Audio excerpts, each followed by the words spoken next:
Welcome to the Navigating Dental Insurance Podcast, where we don't take from insurance companies.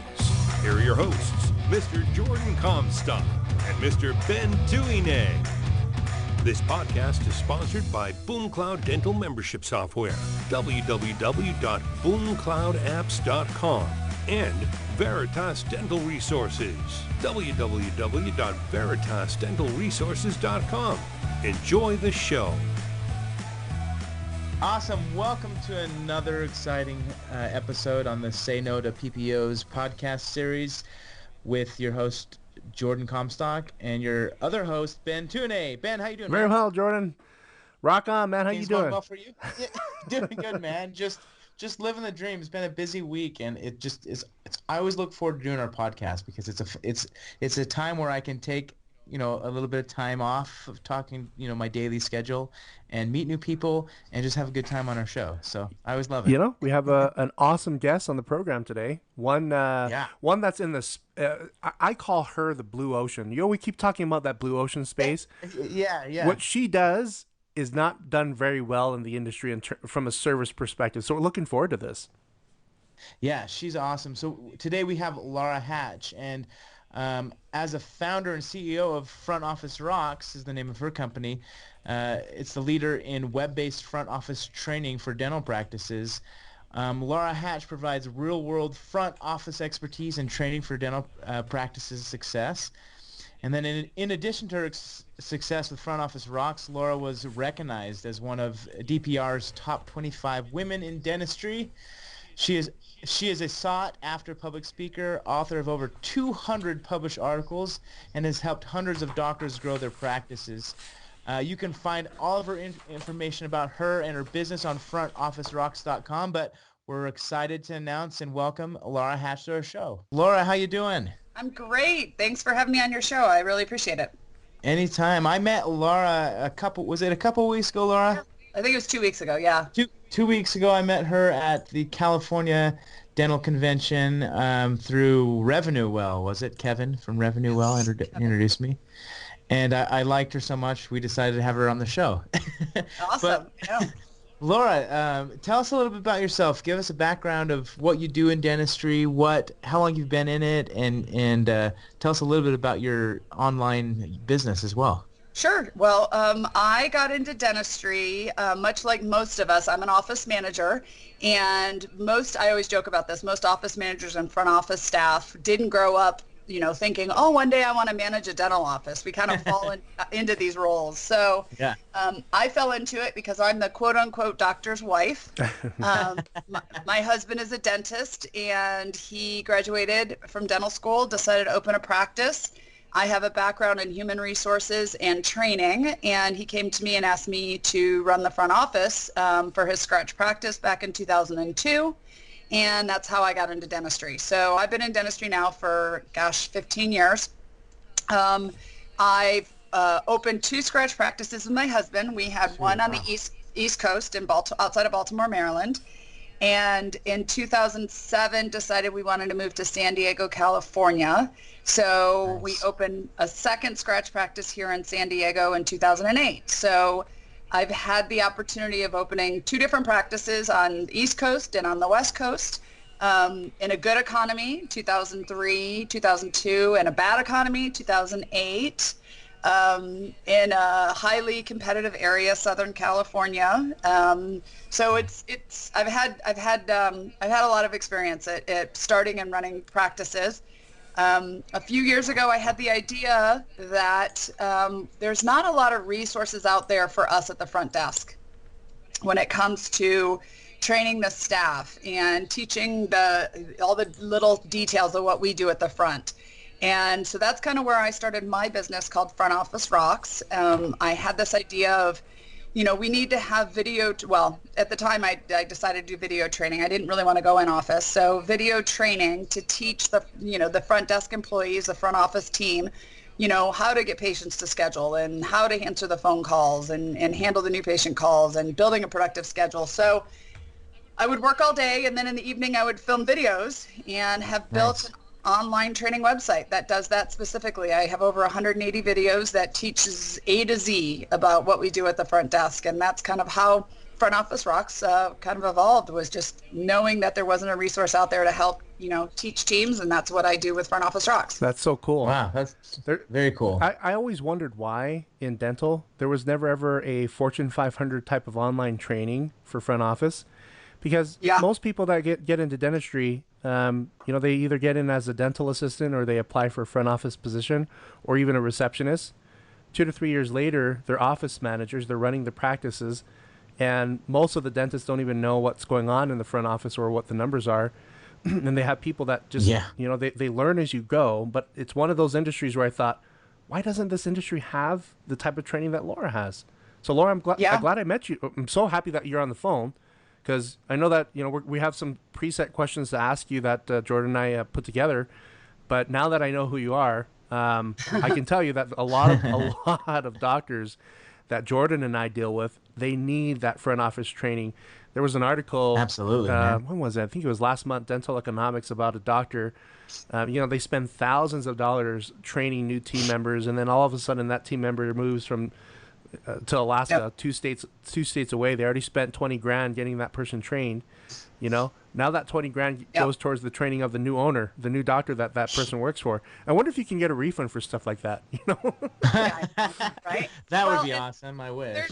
There's all those comments and questions people say. I mean, there hasn't been a resource out there besides bringing in a consultant or waiting for the CDA to come to town or whatever. There really hasn't been a resource out there. But a lot of doctors are afraid, if I send my staff to training, what happens if they quit? Well, the bigger question I have is what happens if they stay? Because if you're not training your staff and they're not great at what they're doing in customer service and handling the patients, then you're actually it's more detriment to your office than investing in your team. So with Front Office Rocks, I mean, I don't know that I'm a Fortune 500 company, but it's $149 a month. Every dentist should be able to afford $149 a month to train your staff. And that's where I'm going with. I should have mentioned that, Laura, is that your alternative in looking at your website and what you train on this is not only a very inexpensive form of training, but this is much needed, because a lot of offices have that concern. I don't want to invest and go to Las Vegas or the CDA, spend all this money in training and then lose that person, or not even having those resources that are available other than our notes and memory. You know what I mean? Yep. And the other thing too is one of the things that I've identified as I've built this business is that in the dental office, we are not really good at training our staff, especially when they first start. We kind of just throw them to the wolves. We try them on our phones. We have 4 people showing them 4 different ways to do things. And there's a ton of statistics out there that show the success rate of an employee long-term really depends on their first week and month at a business, how well you've trained them. And we know in dental, we have a lot of turnover at the front desk. And so by just training your staff, your new employees, well in the beginning, and something consistent and something that they're going to get the right training, is going to help to hopefully lower the amount of turnover that you have, long term. Yeah, I agree with that, because one of our employees here at BoomCloud, she used to be an office manager, and when she first started, the doctor and the team just threw her in and didn't train her on anything. And she was telling me the other day she didn't know that her role was to collect some money for the doctor. And if eventually she learned the hard way, because they're like, why aren't we getting money collected, right? And it just was a big problem, because the practice didn't train their staff correctly. Yep. And it's just a huge issue out there. A lot of times what they do, most dental offices will do, is they'll try them out on the phones. Let's see how you do on the phones, answering the phone. And that's all they do? Just the phones? Yeah. But the thing is, we spend all this money to try to get new patients. We market. I say the most important piece of technology in your dental office is your telephone. That's the worst place to try somebody out. Like, we need you trained before you pick up the phone, because that could be a potential new patient. And you mess that phone call up, we just lost that new patient that we spent thousands of dollars trying to get them to call us, right? Yeah. So we really need to look at the beginning of how we train, and then how we continue to enhance our training for the front office team. Very cool. I love it. And so it's got 180 videos, you said? 180? There's over 180 videos that are specifics of the front desk. And then I do webinars twice a month where we really dive deeper into topics. Very cool. Those are for the clients. So they log in live and then they're recorded, and they can go back and watch them. So there's way more than 180 videos, but the basics for the training is, over 180 videos. How long, if you don't mind me asking, how long did it take you to create those 180 training videos? Too long. Time worth spent, though. Yeah, oh, absolutely, yeah. Yeah, when I started, I actually went to my husband and said, I have this idea for training videos. And he's like, okay, well, I'll film you on my iPhone. This is, 4 years ago, so the iPhone wasn't as great. And I'll just follow you around. I'm like, that's not what I'm thinking. So luckily, I found a business partner who's got a real camera and lights and stuff. Media, and so I would work all day, and then I would refresh my makeup and bring some outfits to change into, and I would film at nighttime. So it probably took me about 2 years to get to where I felt the site was, had everything that it needed on there. Wow, that's a huge investment, time investment, and money. I remember, so I play guitar, and me and my brother were trying to make a guitar training website with, through videos like your training. And I can tell you, it's definitely a time investment, but, if you can stay with it, it's definitely worth the time. So awesome. That's really cool to hear. So I'm gonna ask you a first question. Me being the membership program expert here on our show, I want to know your thoughts on this. So as an office manager, what do you see as the benefits for having a membership program in the practice? So when I didn't actually understand what a membership program was until probably 2 years ago, honestly. I go to ADOM, which is a great conference for office managers, and I'd hear about membership programs, but I didn't have any idea. But now that we have a membership program in office, I think every dentist should consider this.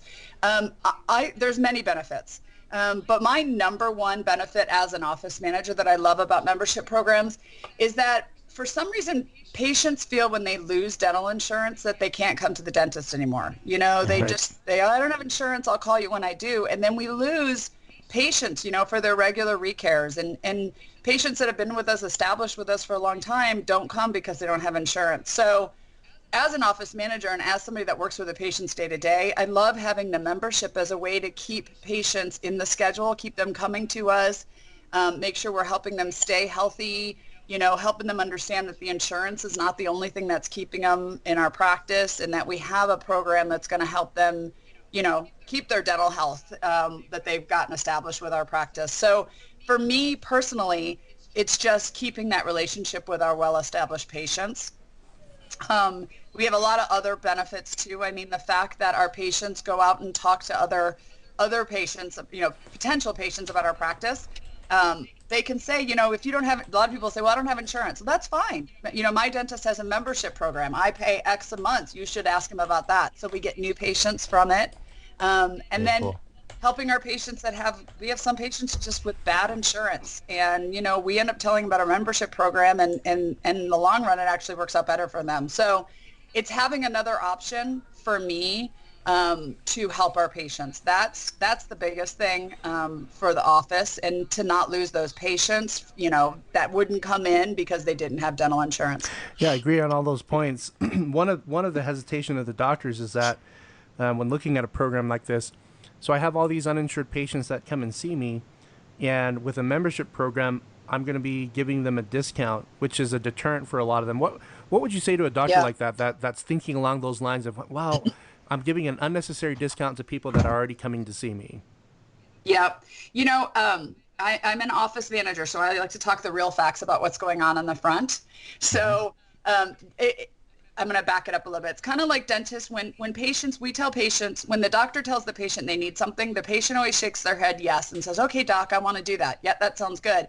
And then the doctor leaves, and then we go over the money with the patient, and half the time the patient doesn't book, right? Yeah. So it's the same with the cash patients. When the doctor, more than likely, if you were to pull an analysis in your practice on your cash patients, more than likely your cash patients aren't doing the treatment plan anyway. And there's probably a very small percentage of people who are fully doing the treatment plan at the full value of the cash price. So if you weigh that small percentage who's accepting the treatment against the, let's say, 80% that isn't accepting the treatment, and then you factor in giving a discount and getting a higher case acceptance, it's actually financially better to offer a percentage off to patients to do their treatment, because more than likely your cash patients aren't paying full price anyway. So that would be my 2 cents with the doctor, is to say, I'm going to guess that your patients aren't paying in full and you have a lot of outstanding treatment for your cash patients, that if only you could offer them some sort of an incentive, isn't 10 or 15% off of their out-of-pocket better than getting $0 in the practice because patients aren't doing the treatment anyway? Yeah, I like that. You know, a lot of dental here in the dental clinical world, in the business world, we don't really see what goes on the insurance side. I mean, if you ever ask yourself, how do insurance carriers make their money? We all know that insurance carriers are super rich, right? You know, you see their signs on billboards and on sports stadiums all the time. But the one thing that we don't consider in dentistry is the fact that the reason why insurance carriers are rich is because most people don't use their benefits. They have the insurance for a rainy day fund. In dentistry, it's a little bit different because I've never really considered dental insurance in the true category of insurance. But people think about dental insurance in the same way. The last statistic that we looked at is that 47% of insured patients ever use their benefits on any calendar year. So I like what Jordan does in terms of getting doctors to enroll with this, and even enrolling their fee-for-service patients on this, because the fact of the matter is that those patients will pay for benefits that they may or may not use. And so you have a surplus of cash that comes in, a rainy day fund, if you will, for those patients that may be prepaying some of those benefits, if you can do that in certain states. But it's a huge revenue source for practices that, in my opinion, should be done a lot more in the United States, considering that over half of the public doesn't have dental insurance. So I like your answers on that, Laura. I think I've known about membership programs, since Jordan started in dentistry. Well, since we both started in dentistry 10 years ago. Didn't you help manage one? I did. Yeah, we had, for this $50 million group practice, 25% of our revenue came from the membership program. And if you build it up, it's actually quite beautiful, because for a single office, you can build up a large enough of a membership pool, a membership fee, and that monthly reoccurring fee that you get from the patients to completely pay for and offset whatever your overhead is for that month. And if like Dr. What's his name out in North Carolina? Phelps.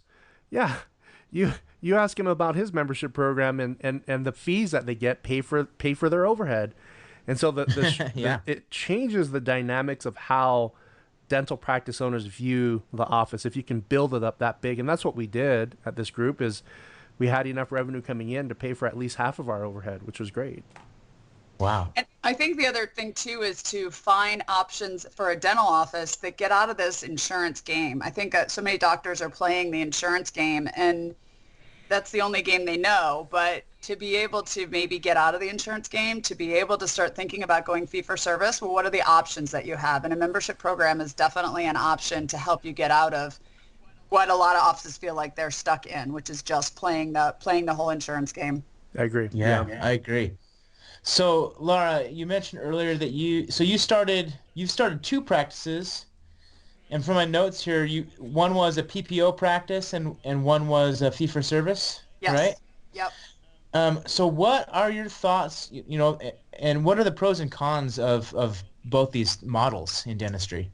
Yeah, so like I said, I'm not a consultant, so I can't give you, specific statistics or anything, but based off of, let's say you're starting a scratch practice like my husband and I did twice, you really have to, based off of where you are, how much competition you have, how many patients are in the area, potential patients, the insurance plans, the employer groups, you have to make the decision, does it make sense to join PPOs or not? Now, I've never been in network for HMOs, so I can't speak to that. But we decided to join PPOs on the East Coast, and we were early on getting started in our career. We didn't know what it was going to be like to own a dental office. And it's a great way to start your business, to get established, to get on the list, to get patients. However, over the years, we ended up getting busy enough that we started getting out of network. And that is not as easy to do. It's a little bit harder because it's very similar to this idea what we're talking about with the membership program. When you get out of insurance, you start to see patients that you thought were coming to you because they really liked you and they loved the care they were getting, leave the practice because you no longer took their insurance. And that kind of stinks, to see your current patients leave and you realize that insurance is more important than their care with you. Now, a lot of patients came back, so we did retreat, get some of our patients, and not everybody left, but it's definitely hard when you see patients go when you decide to drop the insurance. So when we moved to California, we just decided to open fee for service and not have to go through that. We opened a practice where patients, we got paid for the dentistry that we did. It makes it harder to open a scratch practice that way. But because we had the experience and we'd already, started a practice before, we lived and learned, and it was a lot easier for us. So, I can't say one way is necessarily easier than the other, but those are definitely things that you have to consider. What's your area? How fast do you want to start? And then are you willing to drop insurances later? I think a lot of doctors open with the idea that they are going to drop out of network, but then they get so reliant on the insurance like a crutch that they never really get out of network. And then you're doing more work for less pay. So there's kind of pros and cons to both. But if I had to do it again, I would always open fee for service. Yeah. Interesting. I think the going out of network thing is extremely difficult. I mean, you have to consider the patients and their mentality when you drop an insurance plan. I don't like to use the word drop an insurance plan when you're dealing with patients. I think when you eliminate that contract, that's one of the biggest things to consider is, number one, how the patients will react and how to retain them. Number two, if their out-of-network benefits would allow for a shift of mentality in terms of the patient maybe paying a little bit more. What's been your experience? Like when an office decides to go out of network, and you have some experience in this with the practice in Baltimore, in this day and age, like if you were to fast forward, when did that happen, Laura? You said that we started getting out of network probably 2005, 2006. Okay. So do you think is it pretty much the same today in terms of patients, how they respond, as it was in 2005 and 2006, or do you think it's a little different? I don't know because I haven't dropped out, I've gotten out of any plans recently. Yeah. I do think that here's the challenge that I think. I don't know so much about patients. Like I recently wrote a 5-page article specifically on how to get out of network to help my clients because I have so many that are wanting to. I think a lot of it has to do with how the office and the staff handle it, not so much the patients. I agree. Yeah. If your team has been relying on insurance as a crutch, what happens is our teams start to become insurance driven, where we're bringing up insurance before the patients, where we're suggesting let's do a pre-authorization, where we're asking the patient when they call, what's your insurance before we ask their first name, Yeah. So I don't know that it's going to change for patients. I mean, some patients value insurance over their teeth, and some patients value their teeth over insurance. So I don't think it's across the board one way or the other, but I do think as a dental team and as doctors, the doctors need to realize how, there's a difference between insurance driven and insurance savvy. Like we need to know insurances and we need to know the ins and outs and what they cover and all that, but we don't need it to drive our practice. And if your practice is insurance driven, to get out of network is going to be tough, and your patients are going to leave because you've trained them to be reliant on the insurance. Exactly.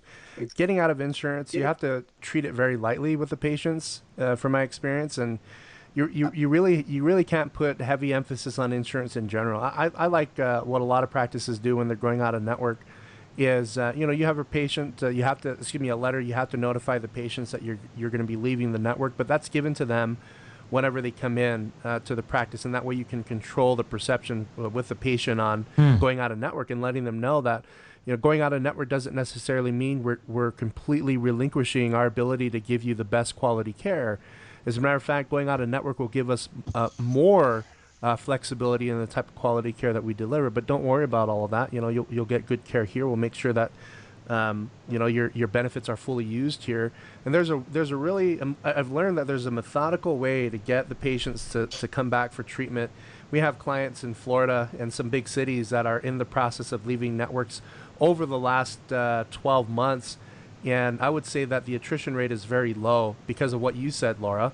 It is all about how the team treats the patients When the patients are upset about it and you respond in a stressed way, you're only feeding that patient's fuel and anger to be upset about you leaving the network.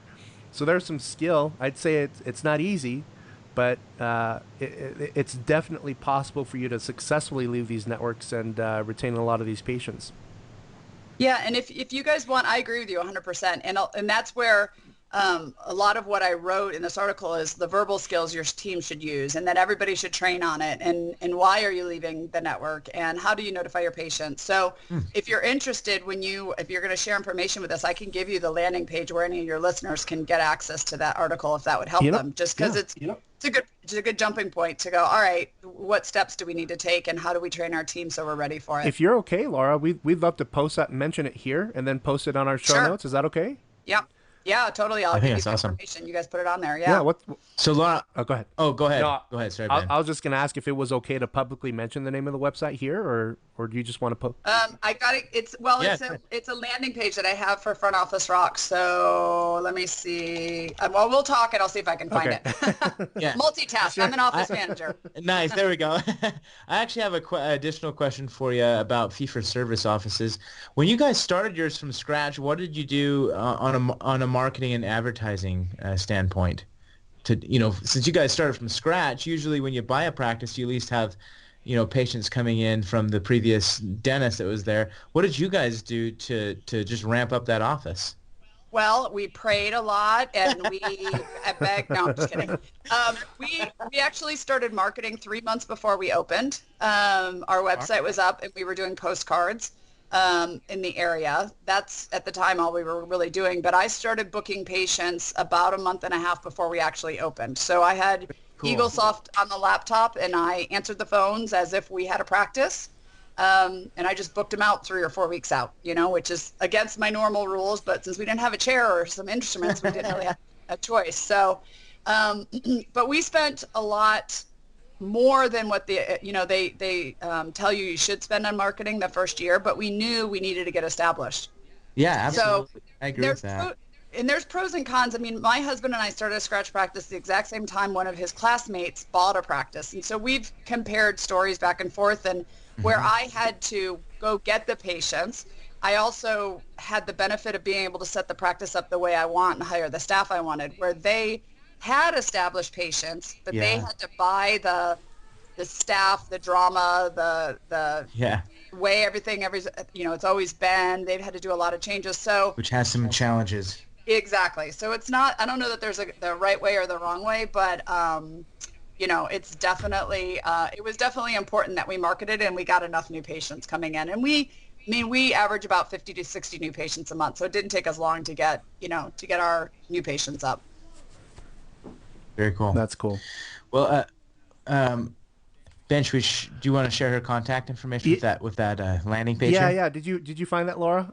I did. So the landing page that they can download the article, it's resources.frontofficerocks.com/out of network. Okay. Nice. Is out of network. Yeah, just send us a link and we'll post it in the show notes. Okay. Yeah, I am writing that down. Out of network. So /out of network. Okay. Yep. I'm looking forward to reading that and posting it on the website. Another quick question. So Laura, we appreciate you being on the show today. Does your office, you mentioned that you're not a consultant, but do you deal with other practices on a day-to-day basis that may be using your tools and resources on your website as members? Yes, definitely. That's kind of the concept behind why I've built what I did. Is I wanted to be, when you're a consultant, you go in office and you're dealing with that one office. I wanted to be available to as many offices as possible. So on my website, there's an Ask Laura, there's a chat feature, and I'm available to clients all the time. And most of the time, if one office has a question, there's probably 50 other offices with a similar question. I'll answer that person's question, and then I'll post it for the rest of the clients to see, so that they know that they're not the only one dealing with that issue, but then also to help as many clients as I can. So yeah, I'm a remote access, I guess, consultant or office manager for the offices. Excellent. I like it. I think it's a really cool model. It's scalable, right? So you can serve a lot of people, and I think that's what most consultants should think about is scalability. So I love that. Don't get my secret away. I'm not. I won't share my secret. So Laura, our clients can go to your website and they can. What can they learn? Like what are some of the services that they can enroll with on your website? So it's $149 a month. There's no long-term contracts. It's month to month. You can cancel at any point, or if you want to sign up for the year, it's $1,500. And they have access to everything on the site. So the website is set up, starts with receptionist, there's scheduler, treatment coordinator, financial coordinator, office manager. You can train as many staff as you want. You can train one employee. You can cross-train. A lot of offices are using it to cross-train, like dental assistants to help up front. Very cool. You can do it for staff meetings. I love it when when the offices they'll have a staff meeting and watch a video together and then have a conversation around something they're going to work on in their office. And then, like I said, there's webinars twice a month, plus they're saved and recorded on there. There's a document section. So any documents that I've written for my office or other offices I put on there. And it's really it's meant to be a front office resource. The place you go you can search the site, for example, and you could say, okay, we're having a problem with cancellation. So you search the site for cancellations and everything having to do with cancellation comes up. You can watch videos, you can read my articles, you can watch a webinar. So it's meant to be there. So when you're trying to improve or fix something at your front desk, Front Office Rocks is there for you. That's awesome. I think maybe a question that some of the listeners, I'm thinking about what they would ask is, so in dealing with all these different doctors and the questions that they ask, if you were to pick maybe one or two of the most pressing issues in dentistry today as it relates to the front office, what would they be? I have to keep it to 3. Let's see.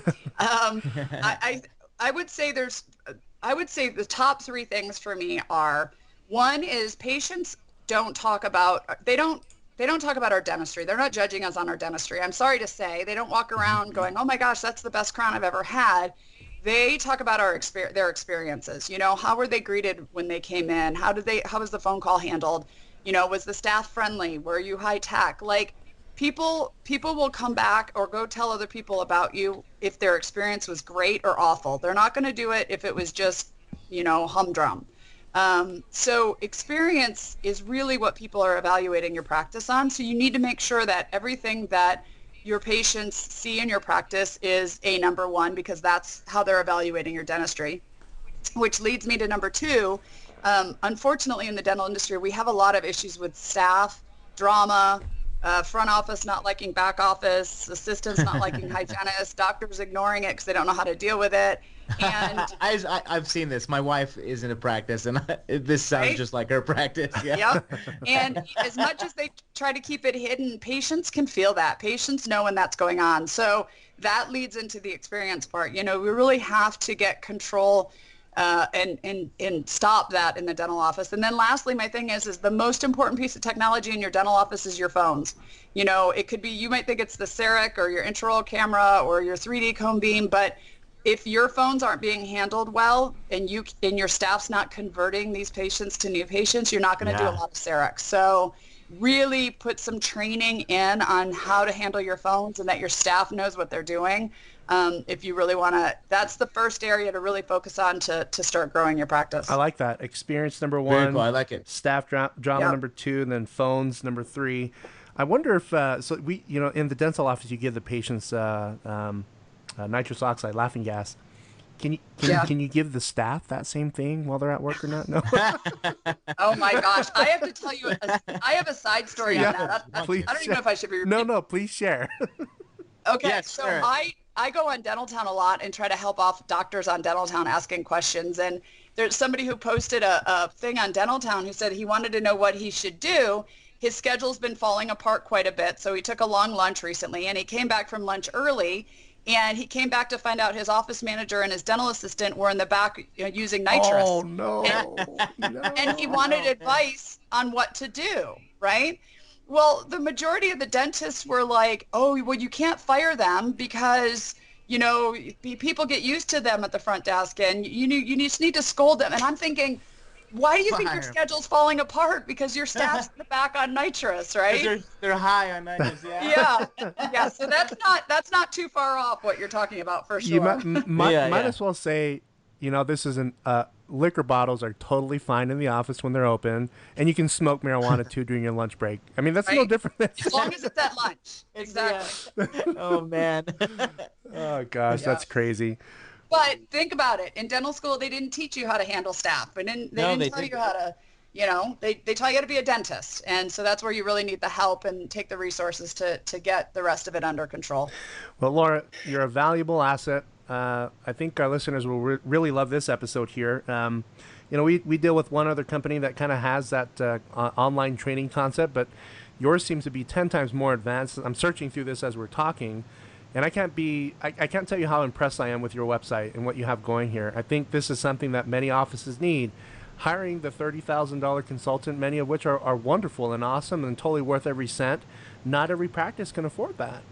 So I think you provide a solution, a reasonable solution that's affordable, that anybody can do this. Heck, if I were a dental practice and I were on a limited budget, I'd probably be enrolling with this to get better training for the front office.